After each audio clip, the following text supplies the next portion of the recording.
Assalamualaikum warahmatullahi wabarakatuh. Halo semuanya, perkenalkan nama saya Siti Aisyah dari kelas 1A D3 Administrasi Bisnis. Bulan kemarin saya sudah mempresentasikan sebuah buku yang berjudul Good Habits. Nah, kali ini saya akan mempresentasikan sebuah buku yang berjudul Good Habits dan Bad Habits. Yang pertama, saya mau menjelaskan dulu karakteristik buku Good Habits dan Bad Habits ini. Nah, Good Habits ini diwarnai dengan warna kuning dan Bad Habits ini diwarnai dengan warna peach. Lalu cara membentuk kebiasaan baik untuk menghasilkan perubahan positif diwarnai dengan warna hitam. Nah, lalu yang di bawah itu, Wendy Wood itu seorang penulis diwarnai dengan warna kuning. Nah, Wendy Wood ini merupakan penulis dari buku Good Habits dan Bad Habits, buku terbaik pada tahun 2020. Dia adalah profesor psikolog dan bisnis direktur di University of Southern California selama 30 tahun terakhir. Penelitiannya juga telah membahas sifat kebiasaan dan apa yang membuatnya begitu sulit untuk diubah. Karyanya juga mengidentifikasi prinsip-prinsip psikologis, dasar pembentukan dan perubahan kebiasaan dan menerapkannya pada tantangan kehidupan sehari-hari. Dia juga telah menerbitkan lebih dari 100 artikel di jurnal ilmiah dan karyanya juga telah menerima banyak pengakuan. Yang terbaru bukunya itu penghargaan kontribusi ilmiah terhormat dalam sikap dan pengaruh sosial. Dia juga telah berkolaborasi dalam penelitian dengan mitra industri seperti BIG dan bersama dengan lembaga seperti Bank Dunia dan DCD, dan didorong oleh mahasiswa pasca sarjana dan membantu menjadi tuan rumah DAH bulanan. Nah, lalu daftar isinya itu terdapat 351 halaman, terdiri dari 3 bagian. Bagian pertama itu kita yang sesungguhnya, terdiri dari 5 bab. Bagian kedua 3 dasar pembentukan kebiasaan, terdiri dari 5 bab juga. Dan yang terakhir bagian 3 kasus khusus, peluang besar dan dunia di sekeliling kita, terdiri dari 5 bab juga. Nah, kali ini saya akan membahas tentang bagian yang ada di bagian 3, yaitu kasus khusus, peluang besar dan dunia di sekeliling kita.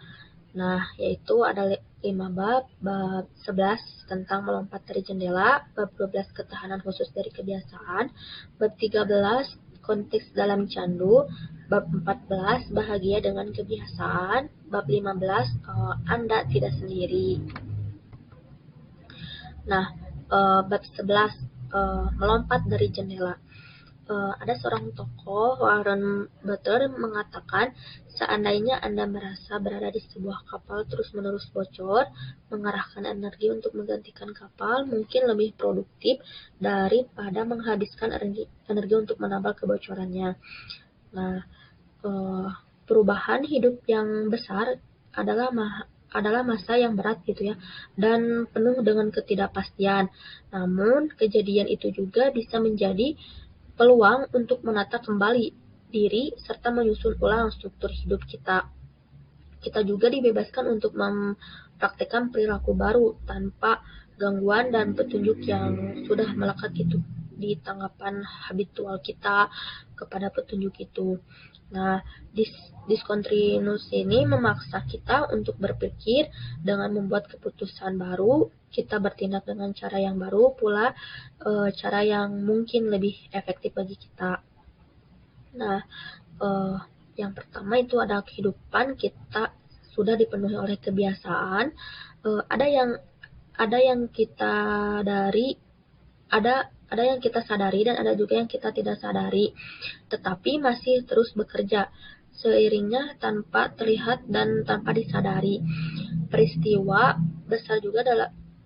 besar dalam hidup kita adalah sebuah kesempatan untuk misalnya membersihkan gudang kebiasaan dan melonggarkannya sehingga kita dapat membangun beberapa kebiasaan baru yang lebih produktif lagi.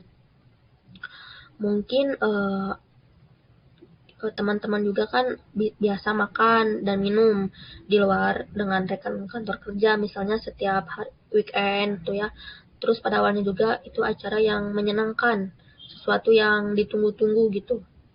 Namun belakangan ini merasa bosan gitu karena pembahasannya tentang itu aja, terus makanan menu yang kalian pesan itu aja, uh, dan dan awalnya dinanti-nantikan akhir pekan untuk bertemu dengan rekan serasa menjadi suatu kewajiban gitu. Nah, yang kedua, pakar filsafat Prancis yang bernama Felix Raffayson ini dia terkenal di Prancis pada abad 19. Nah, dia mampu memasukkan konsep dalam suatu yang konkret.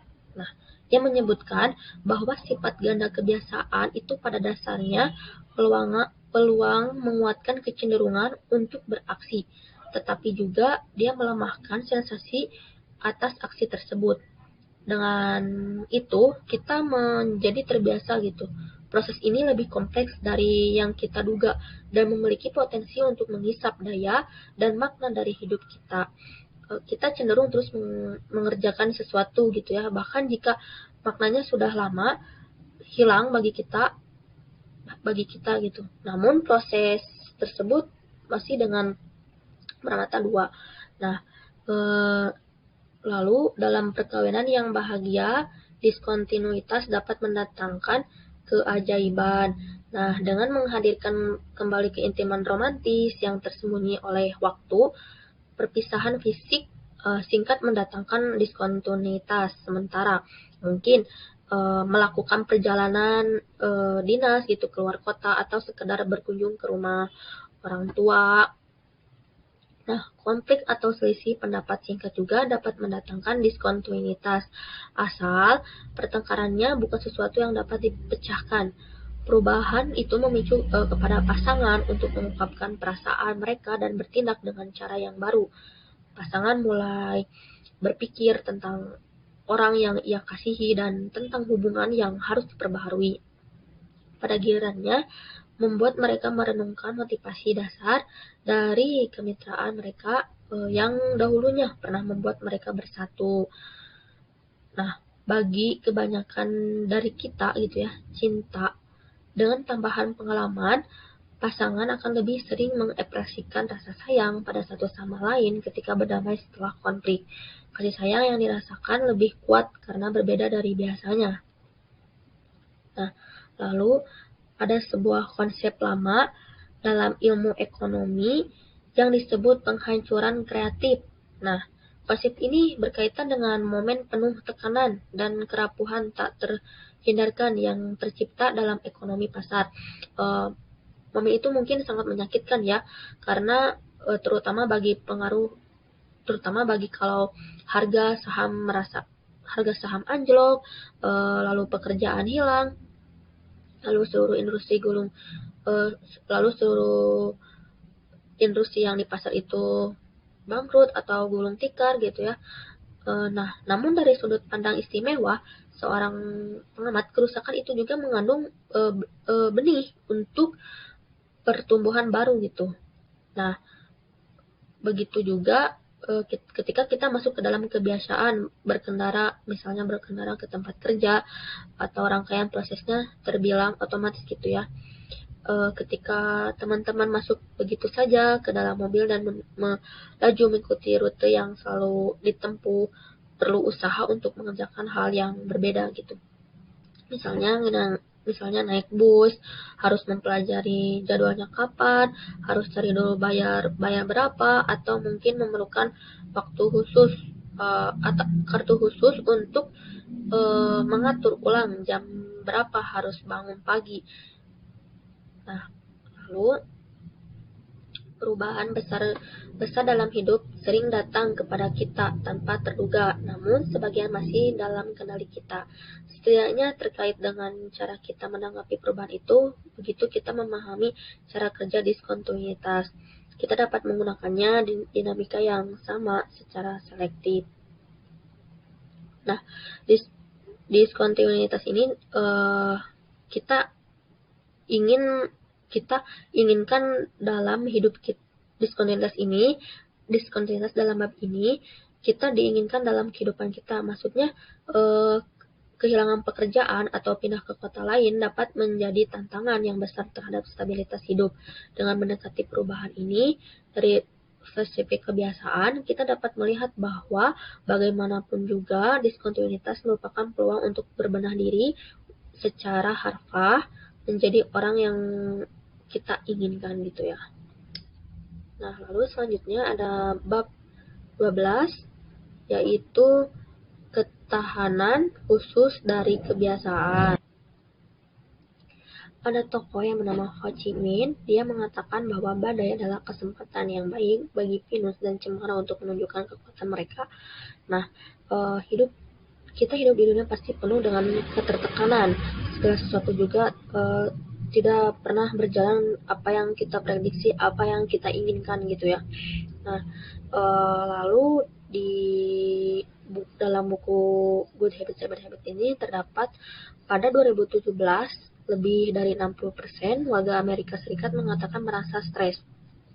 Nah, merasa stres soal masa depan bangsa, masalah uang, ataupun masalah lapangan pekerjaan. Jangankan di Amerika, diri kita sendiri juga pasti pernah merasakan stres. Tapi terkadang kita tidak menyadari bahwa kesetresan itu mengganggu kepada kesehatan kita. Nah, terkadang juga kita merasa tidak mengontrol stres itu atau menghilangkan bagaimana kita supaya tidak stres. Ya, caranya kita dengan berjalan-jalan atau berkreasi bersama dengan teman-teman. Ketika kita merasa letih juga, terkadang kita berharap itu kembali kepada kebiasaan buruk. Jangankan teman-teman, saya pernah merasakannya juga. Kita semua pernah mengalami gitu ya hal seperti itu. Misalnya kita sudah terlambat ke sebuah rapat. Nah, kita berulang kali nih menekan tombol lift seolah kita akan membuat kita tiba-tiba bisa lebih cepat. Lalu yang selanjutnya ada dikasih dalam istilah kebiasaan. Nah, ini adalah munculnya pribadi habits. Dalam kehidupan sehari-hari, habit biasanya hanya membuat kita tidak nyaman. Misalnya kita baru naik ke dalam mobil, lalu kita pergi ke toko. Nah, namun ada notifikasi ini dalam teman nge-WhatsApp. Nah, tanpa kita sadari, perhatian kita itu teralihkan kepada handphone kita. Nah, tidak mengarahkan juga kita ke mobil. Atau contoh lain, ketika kita mendengarkan sebuah musik ataupun lagu, nah kita mau mengambil barang sesuatu, tapi kita itu pasti mau ngambil pensil, malah mengambil HP. Nah, itu terkadang merupakan rutinitas kita tanpa kita sadari. Nah, yang dapat kita ambil dari bab ini, kita jangan merasa terkuras oleh hidup gitu ketika masa tidak mampu membuat keputusan yang luar biasa. Nah, yang selanjutnya ada bab 13 tentang konteks dalam candu. Ada tokoh Mike Twain mengatakan berhenti merokok itu mudah. Saya telah melakukannya ratusan kali. Nah, sebenarnya kebiasaan buruk itu merupakan segala yang ingin kita lakukan gitu ya. Namun tidak semua kebiasaan buruk itu sama. Misalnya menggeguti gigi adalah kebiasaan buruk yang mengganggu atau memalukan, ataupun juga merokok, minum minuman yang keras. Nah, di sini ada 4 poin, yaitu National Institute of Dream About mendefinisikan bahwa kecanduan sebagai kelainan otak yang meliputi dorongan untuk mencari dan menggunakan obat-obatan. Nah, namun satu hal yang cukup berbeda antara kecanduan dan kebiasaan adalah komitmen yang mereka tuntut dari pribadi sadar kita. Sebagaimana kebiasaan yang sejati menunjukkan diri melalui berkurangnya komitmen mental untuk mengeksekusikan seiring dengan waktu. Nah, lalu poin ketiga ada Perang Vietnam terkait kecanduan narkoba. Perang Vietnam merupakan sebuah eksperimen alami yang mengerikan terkait kecanduan narkoba. Dulu para prajurit bisa dipanggil untuk bertugas begitu menginjak usia 18 tahun, yang berarti mereka bisa bertembak dalam pertempuran sebelum mereka cukup dewasa untuk meminum alkohol secara sah di Amerika Serikat. Karena hal itu, banyak prajurit muda yang belum mengenal minuman keras sebelum berangkat ke Vietnam. Nah, tapi eh, mereka tiba-tiba dikelilingi oleh sebuah minuman alkohol atau heroin dan obat-obatan lainnya yang melimpah, yang sangat murah dan murni sehingga banyak prajurit bisa mencampurkannya dengan tembakau, menghisapnya, dan menjadi teler. Nah, lalu Dr. Jerome Zappe disebut sebagai pakar masalah narkotika pertama yang ada di Amerika Serikat. Nah, dia langsung melembagakan tes urin terhadap semua prajurit yang pulang dari perang untuk menentukan tingkat kecanduan mereka. Sebelum dikirim pulang, hasil tes mereka seharusnya bersih. Kalau terbukti positif, mereka dikirim ke program detoksifikasi selama 1 atau 2 pekan sebelum dievaluasi dan diizinkan untuk pulang. Tapi Jape memutuskan untuk memantau apa yang terjadi sesudah para veteran pulang. Nah, namun disitulah masalahnya. Konteks perang Vietnam telah memicu banyak prajurit untuk memakan narkotika. Setelah memakai secara teratur, seharusnya diperbudak oleh narkoba. Nyatanya, pulang ke lingkungan yang berbeda menjadi penghalang bagi 95% pengguna. Nah, dalam model penyalahgunaan narkoba ini, hambatan memiliki peran yang besar. Kalau kita menghilangkan objek pemikat dan memindahkan orang dari konteks yang penuh dengan petunjuk untuk pemakaian. Nah, untuk pengobatan kecanduan, gagasan baru diperlukan. Kita telah melihat betapa sedikitnya gitu berhasil yang diraih oleh pengobatan yang ada sekarang. Mungkin sekarang waktunya untuk memberikan penekanan lebih pada perilaku serta konteks terkait kecanduan narkoba. Lalu selanjutnya bab 14 yaitu bahagia dengan kebiasaan. Aristoteles mengatakan bahwa orang disebut insinyur karena membangun gedung dan disebut pemain kecapi karena memainkan kecapi. Dengan begitu, kita disebut adil jika berbuat adil, disebut disiplin jika bersikap disiplin, dan disebut pemberani jika menunjukkan keberanian. Nah, lalu di dalam buku Good Habits and Bad Habits ini terdapat pada tahun 1990 seorang psikolog yang bernama Edward T. Skinner mengamati bahwa objek yang sudah dikenal dengan baik semata-mata mereka sudah menelitinya. Nah, lalu banyak alasan juga mengapa exposure atau keterpaparan dapat membuat orang merasa suka. Satu di antaranya karena rasa akrab. Dalam pengertian akrab ini kita mengenai sesuatu yang sudah pernah kita temui sebelumnya. Namun terkadang ada makna yang lebih dalam. Kita mungkin mengakui bahwa kita menyukai sesuatu tanpa alasan lain selain karena itu sudah terasa akrab. Lalu ada satu hal lagi yang terjadi ketika kita berulang kali mengerjakan sesuatu yang sama. Seperti pengalaman kita mencari lancar dan mudah diterima oleh pemikiran, dengan perulangan kita tidak kesulitan dalam memahami dan mengevaluasi yang terjadi. Sebagai penelitian berpendapat bahwa proses yang lancar itu sendiri adalah sesuatu yang dapat dinikmati dan menjadikan kita senang mengulang pengalaman tersebut. Seperti contohnya frekuensi musik yang kemungkinan dilancarkan gitu berulang-ulang, misalnya kita mengetahui irama, melodi, dan simetrinya. Nah, lalu yang kedua frekuensi terhadap pengulangan. Terkadang terkejut. Kita semua pasti mengira senang gitu berkendara di dalam mobil dengan desain yang bagus ataupun dengan kenyamanannya. Tapi ketika konsumen diminta menilai seberapa suka, mereka lebih melihat terhadap gambar yang ada di sini. Menyukai mobil dengan fitur yang tampak konvensional dan normal. Mobil dengan fitur lebih normal ternyata juga memiliki penjualan yang lebih tinggi juga. Nah, Efisiensi adalah alasan lain mengapa kita menyukai pengalaman yang berulang. Lalu misalnya kita ditanyakan oleh dosen ataupun teman, kenapa kalau kita misalnya duduk di sebuah universitas, kita duduknya di situ-situ terus. Kita menjawab pasti karena kita terlalu nyaman duduk di situ. Namun ada sebuah catatan yang perlu diwaspadai juga. Kita mungkin terhanyut dalam aksi berulang yang tidak baik bagi kita. Melalui keterpaparan, kita bisa akrab dengan perilaku yang tidak ideal. Kita terus mengundang pekerjaan seperti makan terlalu banyak, berolahraga terlalu jarang. Karena itulah yang selama ini selalu kita lakukan. Kita hampir tak punya alasan untuk mempertahankannya, kecuali karena tergoda oleh pengulangan itu.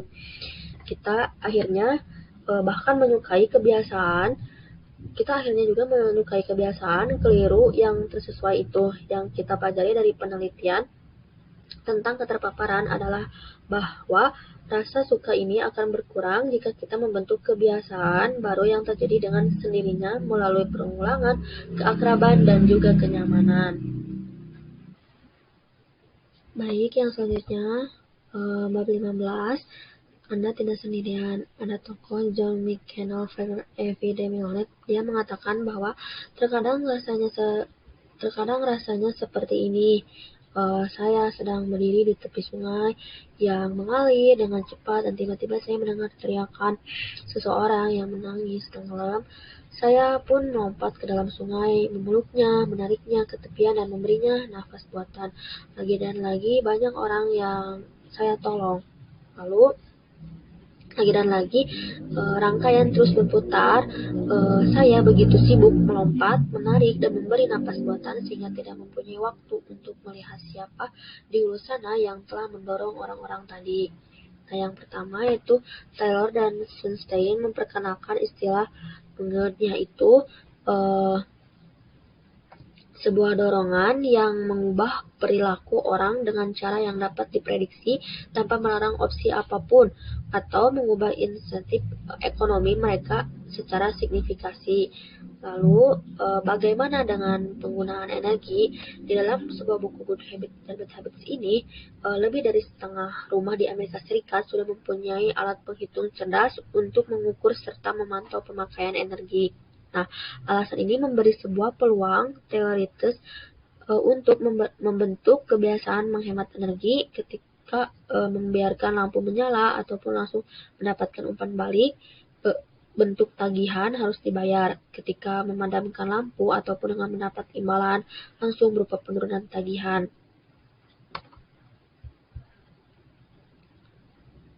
Ketika melakukan aktivitas yang terus menghasilkan imbalan, maka teman-teman telah membentuk sebuah kebiasaan konservasi energi yang memastikan listrik. Itu perubahan kebijakan yang menawarkan sebuah mekanisme. Mungkin sekian dari saya. Mohon maaf bila banyak kata-kata yang kurang bagus. Sekian. Wassalamualaikum warahmatullahi wabarakatuh.